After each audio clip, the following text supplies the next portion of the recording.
Nas palavras do próprio C.S. Lewis, Cartas de um Diabo ao Seu Aprendiz foi a obra menos prazerosa e a mais fácil que o autor escreveu. Em suas próprias palavras, o mundo no qual eu tive de me projetar enquanto falava, por meio de mal danado, era todo feito de poeira, cascalho, sede e irritação. Todo e qualquer traço de beleza, frescor e genialidade teve que ficar de fora. Eu me senti sufocado quando estava prestes a terminar e teria asfixiado meus leitores se tivesse estendido a coisa.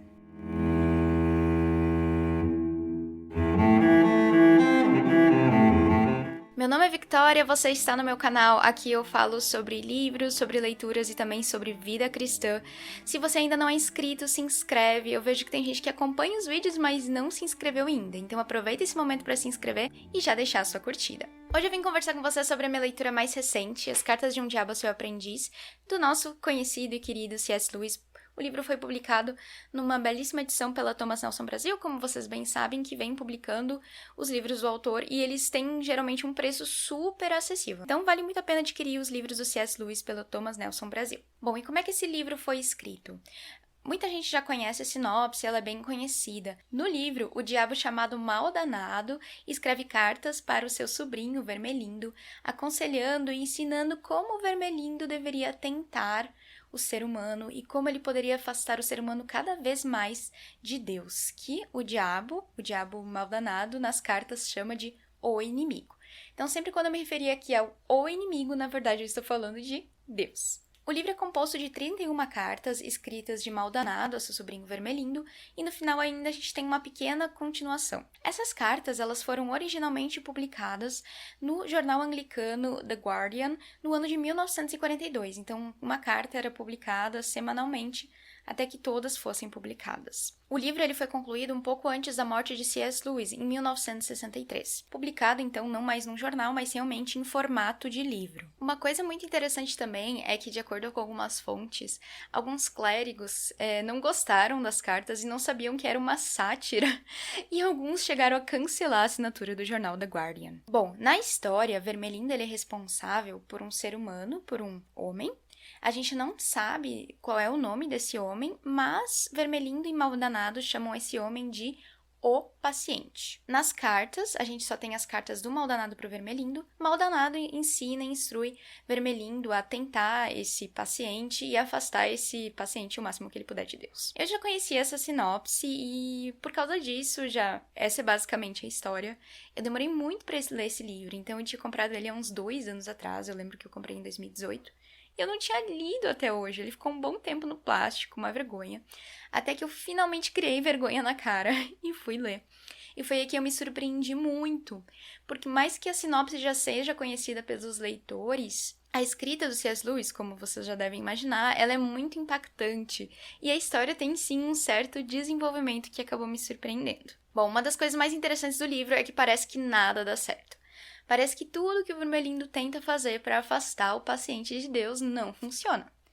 E dá pra ver que a ação do diabo ela é muito limitada. Então, várias vezes ele fala, nossa, a gente pode fazer isso, mas infelizmente tem que cuidar para não fazer demais. Por exemplo, guerra.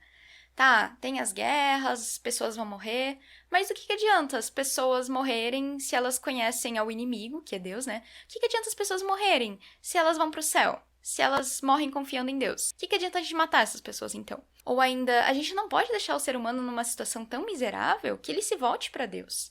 A gente tem que incomodar ele, mas não demais. Então, na maioria das coisas, o diabo é super limitado na área de atuação e ele tem que sempre cuidar para não pesar a mão demais, senão o ser humano acaba se voltando para Deus. E aí é muito engraçado, porque várias vezes o diabo mal danado fica louvando a Deus de uma maneira muito revoltada. Então, essa é uma parte bem cômica, bem satírica do livro. Outra coisa que fica muito clara no livro é o amor de Deus pelos seres humanos.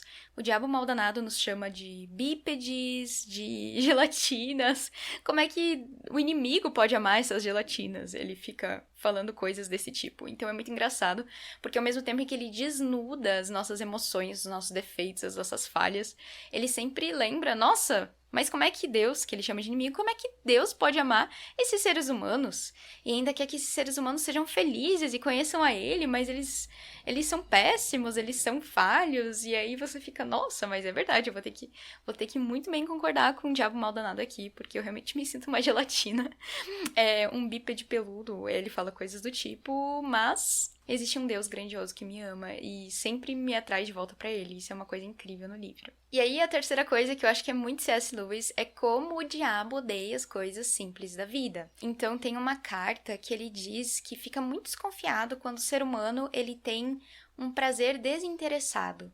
Então um ser humano que gosta de tomar chá, de jogar cricket, ele acha meio estranho porque esse ser humano não tá fazendo isso pra impressionar os outros, tá fazendo isso por um simples prazer da vida, e que ele suspeita muito disso. É muito engraçado porque os demônios, eles odeiam prazer. Ele diz que só faz com que o ser humano tenha prazer no pecado, porque essa acaba sendo uma estratégia, mas que se ele pudesse, ele tiraria o prazer, porque é uma coisa que Deus deu aos seres humanos e que ele odeia. E pra mim, uma das melhores partes, talvez um mini spoiler, não sei, não... é uma pergunta, isso é um spoiler ou não? Me perdoem se for. Uma das melhores partes, então, é quando o paciente, ele se apaixona por uma moça que realmente é cristã, uma cristã de verdade. E é muito bom, porque o diabo mal danado fica muito revoltado. Ele fica, tipo, praguejando. E eu pensei, ai, que lindo, o amor é tão bonito. E aí, é claro, ele vai tentar tirar vantagem dessa situação do amor do paciente, mas é muito bom. Leia um livro para ver o desenrolar da história. E é claro, esse livro me fez refletir muito, porque primeiro eu comecei pensando nos pecados da igreja. Então, no início do livro, o diabo mal danado aconselha Vermelindo, se o seu paciente se converteu, ok, mas ainda dá tempo da gente reverter a situação. Então, faça ele ir de igreja em igreja, até ficar tipo uma sensação de clube. Então, ele vai pulando de igreja em igreja. Eu pensei, nossa, cara, isso é tão atual. Tipo, já passou meio século e parece que eu tô lendo sobre a igreja dos dias de hoje. Esse comportamento de pular de galho em galho e nunca se encontrar, etc e tal. Bom, eu comecei lendo nessa perspectiva de pensar nos outros, mas teve uns capítulos que parecia que o diabo mal danado estava me descrevendo eu, Victoria, nas minhas falhas e pecados. E foi bem punk, na verdade, é como se alguém me desse um tapão na cara. Mas valeu muito a reflexão, isso foi uma coisa bem impactante do livro. Bom, e por isso que eu super recomendo o livro, e mais do que isso, é muito legal para pessoas que estão sem muito tempo para ler. Porque pensem, as cartas, elas eram publicadas semanalmente no jornal, então elas já são mais curtas, então você pode ler uma por dia, ainda fazer uma autorreflexão. É super legal, e para quem não tem muito tempo, funciona muito bem também. A única parte que eu não gostei foi a parte do final. É uma parte chamada Maldanado propõe um brinde, em que Maldanado fala sobre democracia e educação pública e como eles podem tirar proveito disso. E algumas coisas eu entendo, mas sem o pano de fundo ali da Inglaterra, de entender o que estava acontecendo, fica bem esquisito. Não sei o que vocês acharam dessa parte, falem aí nos comentários. Então é isso, se você gostou dessa pequena resenha, se inscreve no canal, deixa seu comentário, faça sugestões, que livros eu posso ler e trazer aqui pra vocês, e até a próxima!